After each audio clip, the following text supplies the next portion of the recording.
So this is the wireless card from a Skybox made in 2015. Can't remember what model now, but the wireless card model is obviously DNUA-BS1.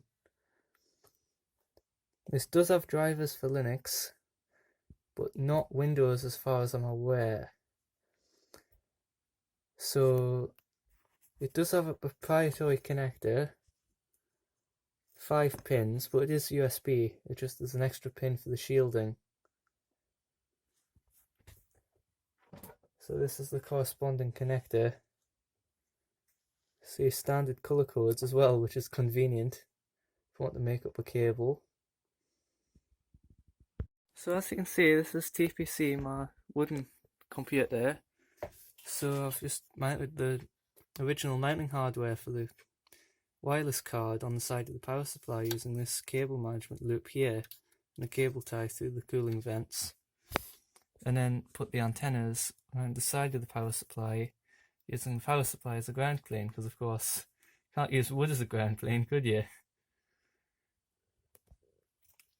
And then my plan is to use this internal USB cable that was for the card reader, which of course just goes across to one of the many headers. And as for how I know what header to connect to, well, the first one down in here is one of the front panel USB, so I could use that one. And then obviously the next one's just more USB, and then USB for the card reader. It just makes sense that blue connector goes on blue header. It just makes sense to me.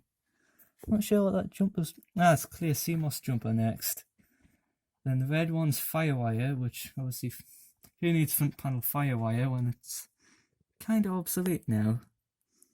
Then not sure what that last jumper's black jumper's for, but then just standard front panel audio, which I don't need on this really. That's it fitted with all the antenna cables just routed around the edge, plugged in, and then that cable's made up neatly to go to an internal USB header. And as there's nothing else in that USB controller, there should be no USB side bottleneck. The lid back on, it looks much the same as before. You can see the USB cable there, which does fit under the GPU without being pinched, but it is quite tight. Part 2, driver setup. So I found this useful Reddit page, which is where I got the information for indicating this actually would work. I'll link in the description.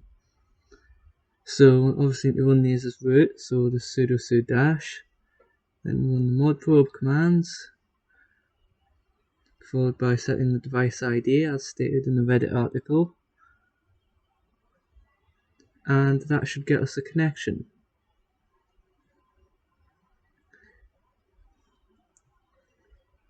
And I can just disconnect my existing Ethernet connection, and yeah, that works. So the only thing is, you would need to run them commands as root each time you wanted to use it. So I now need to create a systemd service and a shell script with the two commands in.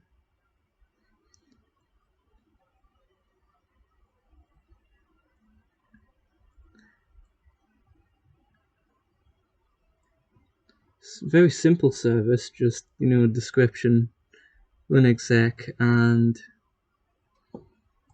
it's wanted by multi-user.target, and then in the shell script it's just declaring it's a bash script and then two commands.